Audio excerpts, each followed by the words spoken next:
ओम शांति।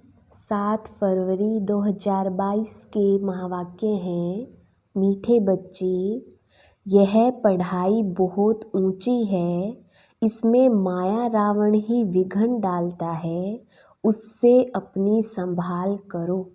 प्रश्न, तुम्हारी सर्विस वृद्धि को कब प्राप्त होगी? उत्तर, जब तुम सर्विस करने वाले बच्चे पक्के नष्टो मोहा योग युक्त बनेंगे, तब तुम्हारी सर्विस वृद्धि को पाएगी। तुम सबका उद्धार करने के निमित्त बन जाएंगे। दूसरा पॉइंट है, जब पूरा निश्चय बुद्धि बनेंगे, बाप के हर डायरेक्शन को अमल में लाएंगे, तब सर्विस में सफलता मिलेगी। गीत, मैं एक नन्हा सा बच्चा हूँ। ओम शांति। बाबा आकर छोटे छोटे बच्चों को ही समझाते हैं। कोई छोटे हैं, कोई मीडियम हैं, कोई बड़े हैं। बड़े उनको कहा जाता है जो ज्ञान को अच्छी रीति समझ और समझा सकते हैं। जो नहीं समझा सकते उनको छोटे बच्चे कहा जाता है। छोटा बच्चा तो फिर पद भी छोटा, यह तो समझने की बात है। मनुष्य पानी में स्नान करते हैं, कुंभ मेला मनाते हैं। अभी कुंभ माना संगम। संगम का मेला तो है ही एक बड़े ते बड़ा, जिसको ज्ञान सागर और ज्ञान नदी का मेला कहते हैं। पानी की नदियाँ तो बहुत हैं, वह भी सब सागर में ही पड़ती हैं, परंतु उनका इतना मेला नहीं होता। ब्रह्मपुत्रा नदी है बड़ी, जो कलकत्ते तरफ सागर में जाकर मिलती है। ऐसे तो सरस्वती, गंगा आदि बहुत नदियां हैं जो सागर में जाती हैं। नदियों से फिर तालाब आदि बनते हैं। तो बच्चे जानते हैं ज्ञान सागर एक शिव बाबा है। यह ब्रह्मा भी ज्ञान नदी ठहरी। इनका और ज्ञान सागर का मेला है। वास्तव में इनको ही सच्चा कुंभ कहा जाता है। सबसे बड़ा मेला है यहाँ ज्ञान सागर के पास आना। यह ब्रह्मपुत्रा बड़े ते बड़ी नदी है। पहले पहले यह निकली है। इनका है संगम। पिछाड़ी में जाकर मिले हैं तो जरूर पहले उनसे निकले हैं। तो ज्ञान सागर से पहले निकला यह ब्रह्मा। फिर सतयुग में पहले नंबर में भी यह जाते हैं। सरस्वती और ब्रह्मा का मेला नहीं है, ब्रह्मपुत्रा और सागर का मेला है। मनुष्य कुंभ के मेले पर जाते हैं, वहाँ जाकर स्नान करते हैं। नदियाँ तो बहुत मिलती हैं। यहाँ कितनी ज्ञान गंगाएं आकर मिलती हैं। बाबा ने समझाया बहुत अच्छा है। यह जो नदियों पर रोज स्नान करने जाते हैं, अब उनसे बचावे कौन? बाप कहते हैं यह कोई ज्ञान गंगाएं नहीं है, इनमें तो कछ मछ सब स्नान करती हैं। जो रोज स्नान करने जाते हैं उन्हों को समझाना चाहिए कि तुम यह करते करते कंगाल बन पड़े हो। तीर्थों पर मनुष्य बहुत खर्चा करते हैं। यहाँ खर्चे की तो बात नहीं। जब मैं आता हूँ तो आकर सबकी सद्गति करता हूँ, नॉलेज देता हूँ। कौन सी नॉलेज? मन मना भव। मुझे याद करो तो इस याद की योग अग्नि से तुम्हारे विकर्म विनाश होंगे, तुम पावन बनेंगे। योग से ही तुम पावन बन सकते हो, ना कि पानी के स्नान से। वास्तव में यह ज्ञान स्नान है। वह पानी की नदियाँ, यह ज्ञान नदियाँ। इसमें सिर्फ बाबा को याद करना है। इसको स्नान भी नहीं कहा जाए, यह तो बाप मत देते हैं। ज्ञान से सद्गति होती है। तुम 21 जन्मों के लिए सद्गति में जाकर फिर दुर्गति में आते हो। सतो प्रधान से सतो रजो तमो में जरूर आना है। यह सब बातें तुम बच्चे ही समझते हो और यहाँ बच्चे ही आते हैं रिफ्रेश होने के लिए और नया तो कोई आ ना सके।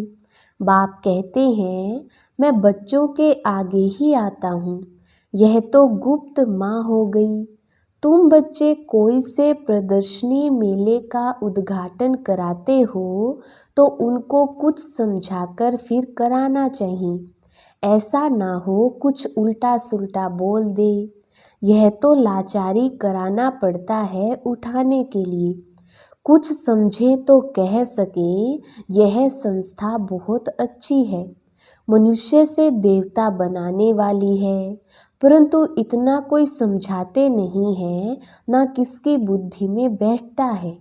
जिन जिन से उद्घाटन कराया है उन्होंने कोई बात समझी नहीं है, कोई को भी निश्चय नहीं हुआ। इतने जो आए उन्हों में भी किसको सेमी निश्चय कहेंगे, जो फिर आकर कुछ ना कुछ समझने की कोशिश करते हैं। हजारों समझने के लिए आते हैं, उनमें से 5-7 निकलते हैं, तब कहा जाता है कोटों में कोई। जब कोई प्रदर्शनी मेला आदि करते हैं तो 5-6 निकल आते हैं, नहीं तो मुश्किल कभी कोई आता है। अक्सर करके पुराने ही आते रहते हैं, उसमें भी कोई को आधा निश्चय, कोई को चौथा, कोई को 10%। वास्तव में स्कूल में पूरे निश्चय बिगड़ तो कोई बैठ नहीं सकता। निश्चय हो तो समझे, बैरिस्टर बनना है तो इम्तिहान जरूर पास करना है। यहाँ तो संशय बुद्धि भी बैठ जाते हैं, समझते हैं धीरे धीरे निश्चय हो जाएगा कि मनुष्य से देवता बनते हैं। यहाँ निश्चय होने के लिए बैठते हैं, फिर चलते चलते टूट भी पड़ते हैं। 4-5 वर्ष पढ़ते पढ़ते फिर संशय आ जाता है तो निकल जाते हैं। यह पढ़ाई है बहुत ऊंची और इसमें माया रावण के विघन पड़ते हैं। माया समझने नहीं देती, माया बच्चों की पढ़ाई में विघन भी डालती है। यह स्कूल बड़ा वंडरफुल है। देलवाड़ा मंदिर भी कितना अच्छा यादगार बना हुआ है। वह है जड़ मंदिर जो स्वर्ग स्थापन अर्थ होकर गए हैं। जगत अम्बा, जगत पिता और उनके बच्चे उन्हों के ही जड़ यादगार बनते हैं। जैसे शिवाजी आदि सब चैतन्य में थी, अब उन्हों का यादगार है। अब जगत अम्बा और जगत पिता चैतन्य में आए हैं। 5000 वर्ष के बाद फिर वही एक्ट करेंगे जो उनके चित्र निकलेंगे। पहले तो जरूर चित्र नहीं होंगे, यह सब चित्र आदि खत्म हो जाएंगे, फिर पहले चित्र बनने शुरू होंगे। यादगार भी तो पहले पहले शिव बाबा का ही बनेगा, फिर उनके बाद त्रिमूर्ति ब्रह्मा विष्णु शंकर के, फिर जो तुम अभी सेवा कर रहे हो उनके भी निकलेंगे। सब पतित पावन को याद करते हैं, परंतु समझते नहीं कि हम पतित हैं। वास्तव में सच्चा सच्चा ज्ञान यह है जिससे सद्गति मिलती है। ज्ञान तो गुरु द्वारा मिलता है। पानी की नदियाँ कोई गुरु थोड़े ही हैं, यह सब अंधश्रद्धा है। ऑक्यूपेशन समझने के बिगर कुछ भी पा नहीं सकते। ऐसे नहीं दर्शन करूं, यह सब फालतू है। दर्शन की कोई बात नहीं, यह तो कोई नए से मिलना पड़ता है, क्योंकि बड़े का बड़ा आवाज निकलता है। परंतु देखा गया है बड़े लोग आवाज नहीं कर सकते, गरीब कर सकते हैं। हाँ, कोई ज्ञान धन में भी साहूकार हो जाए तो आवाज कर सकते हैं। यह पानी की नदियों में तो स्नान करते ही आए हैं। इस गंगा स्नान से सद्गति नहीं मिल सकती है। पतित पावन सद्गति दाता तो एक ही बाप है, वह आकर सर्व की सद्गति करते हैं। बाप कहते हैं सद्गति तो 1 सेकंड में मिल सकती है। श्रीमत कहती है मुझे याद करो तो अंतमति सो गति हो जाएगी। इसको योग अग्नि कहा जाता है जिससे विकर्म विनाश होंगे। इसलिए बाप कहते हैं मुझे याद करो तो एवर हेल्दी बनेंगे। फिर मैं हूँ ही स्वर्ग स्थापन करने वाला। इस चक्र को याद करने से तुम चक्रवर्ती राजा बन जाएंगे। बाप और वर्षे को याद करो। अभी हमको वापिस जाना है बाबा के पास। कल्प कल्प बाप एक ही बार आकर सद्गति करते हैं। वह सर्व के सद्गति दाता है। तुम किसकी सद्गति नहीं कर सकते। तो शिव बाबा से यह सच्ची सच्ची ज्ञान गंगाएं निकली हैं। शिव काशी विश्वनाथ गंगा। वह फिर पानी की गंगा समझ लेते हैं। उनको समझाना चाहिए तुम योग युक्त होंगे तो सर्विस भी कर सकेंगे। नष्टो मोहा, अच्छी योगिन जो होगी वह पूरी सर्विस कर सकेगी। पिछाड़ी में तुम्हारी बहुत सर्विस होगी। साधुओं आदि का भी तुम्हें उद्धार करना है। उन्हों को समझाना है सद्गति दाता एक ही है।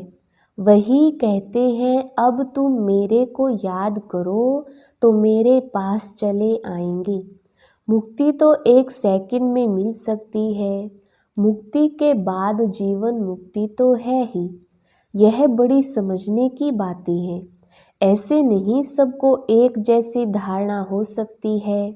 नंबरवार पुरुषार्थ अनुसार धारणा होती है। पॉइंट्स बहुत अच्छी अच्छी हैं। पॉइंट्स भी धारण हो तो नशा भी चढ़े। बाबा बहुत सहजते सहज तरीका बताते हैं। फिर भी कोई कोई लिखते हैं बाबा कृपा करो, बाबा शक्ति दो। तो बाबा समझ जाते हैं यह भगत बुद्धि है। भगत तो ढेर हैं और सब गाते हैं पतित पावन आओ। याद तो सब करते हैं, कहते हैं ओ गॉड फादर, परंतु समझते नहीं हैं तो मर्सी कृपा फिर कैसे होगी। वास्तव में त्रिमूर्ति है यह। ऊपर में शिव बाबा, फिर ब्रह्मा कुमार कुमारियाँ तो यहाँ मौजूद हैं। स्त्री पुरुष दोनों कहते हैं हम ब्रह्मा कुमार कुमारी हैं। तो दोनों भाई बहन हो गए। तुम भी प्रजापिता ब्रह्मा की संतान थे, परंतु अभी नहीं हो, जानते नहीं हो। गाते तो हैं कि परमपिता परमात्मा प्रजापिता ब्रह्मा द्वारा मनुष्य सृष्टि रचते हैं, तो जरूर पहले पहले ब्राह्मण धर्म होगा। जब सृष्टि रची जाती है तब ब्रह्मा कुमार कुमारियाँ होती हैं। फिर उस धर्म की स्थापना हो और अनेक अधर्मों का विनाश हो जाता है। इस समय तुम ब्रह्मा कुमार और कुमारियाँ हो, फिर बनेंगे देवी कुमार कुमारियाँ। फिर कभी विष्णु कुमार, कभी क्या जन्म लेते और बनते रहते हो। अभी हो तुम ईश्वरीय कुमार, फिर देवी कुमार। बाद में देखो नाम भी कैसे कैसे रखते हैं, बसरमल, बैगनमल आदि। सतयुग में ऐसे नाम नहीं होते। अब तुम्हारे नाम कितने रमणीक बाबा ने भेजे। तुम बच्चों को अभी बाबा के डायरेक्शन पर अमल करना चाहिए। तुम्हारी सौदागरी भी बेहद की है। बड़ा सौदा करेंगे तो बड़ा पद मिलेगा 21 जन्मों के लिए। बहुत करके गरीब अबलाएं ही अच्छा वर्षा पाती हैं, धनवान नहीं पाते। धनवानों में फिर भी स्त्रियां कुछ पाती हैं। पुरुषों का तो पैसे में ममत्व रहता है, मेरा मेरा करते रहते हैं। लौकिक बाप के वारिस तो बच्चे ही बनते हैं। यहाँ तो बाप कहते हैं मेल चाहे फीमेल दोनों ही वर्षा पा सकते हैं। देखा जाता है माताएं जास्ती वर्षा पाती हैं। इसलिए शक्ति नाम गाया हुआ है। कन्याएं माताएं अच्छा पद पाती हैं, इसलिए बाबा को कन्हैया भी कहा जाता है। यह देलवाड़ा मंदिर तुम्हारा पूरा यादगार है। समझाने से बड़ा नशा चढ़ना चाहिए। तीर्थों पर और ही जास्ती सर्विस हो सकती है। अभी तो पॉइंट्स बहुत मिली हुई हैं। सद्गति तो ज्ञान सागर से ही होगी, ना कि पानी से। सद्गति दाता गीता का भगवान ही है। अच्छा, मीठे मीठे सिकिलधे बच्चों प्रति माता पिता बाप दादा का याद प्यार और गुड मॉर्निंग। रूहानी बाप की रूहानी बच्चों को नमस्ते। हम रूहानी बच्चों की रूहानी बाप दादा को याद प्यार गुड मॉर्निंग और नमस्ते जी। धारणा के लिए मुख्य सार। पहला पॉइंट है, ज्ञान धन में साहूकार बन बाप का नाम बाला करने की सेवा करनी है। पूरा निश्चय बुद्धि बनना है। किसी भी बात में संशय नहीं लाना है। दूसरा पॉइंट है, बाप से पूरा वर्षा लेने के लिए मेरे में जो ममत्व है उसे छोड़ देना है। लौकिक वर्षे का नशा नहीं रखना है। वरदान, दुआओं के रॉकेट द्वारा तीव्र गति से उड़ने वाले विघ्न प्रूफ भव। विस्तार, मात पिता और सर्व के संबंध में आते हुए दुआओं के खजाने से स्वयं को संपन्न करो तो कभी भी पुरुषार्थ में मेहनत नहीं करनी पड़ेगी। जैसे साइंस में सबसे तीव्र गति रॉकेट की होती है, ऐसे संगम युग पर सबसे तीव्र गति से आगे उड़ने का यंत्र अथवा उससे भी श्रेष्ठ रॉकेट सबकी दुआएं हैं, जिसे कोई भी विघ्न जरा भी स्पर्श नहीं कर सकता। इससे विघ्न प्रूफ बन जाएंगे, युद्ध नहीं करनी पड़ेगी। स्लोगन, परोपकार की भावना से संपन्न बनना ही श्रेष्ठता का आधार है। अच्छा, ओम शांति।